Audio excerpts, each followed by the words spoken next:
JM Fiang ayuda, ang dami.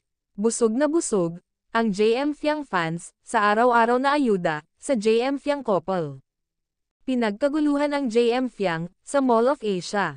Ito ay event, na dinaluhan nilang dalawa, ang bench event.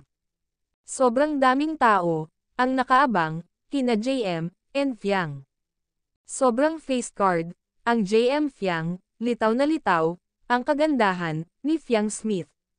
Sa suot nitong red shirt. At ganun din si JM Ibarra, ang pogi nito. Kumikinang, ang puti ni Fiang. Kaya sabi ng mga netizens, maganda si Fiang, sa photos nito.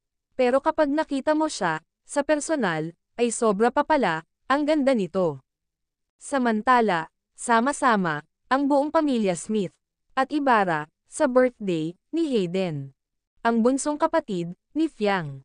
Ang saya-saya makita sila, na masaya. At nagkakasundo lahat, si Hayden ang cute, na sinusubuan, si Marcus, ng cake.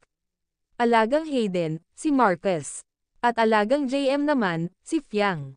Obvious na kasi, na nagkalaman na, ang pisngi ni Fiang.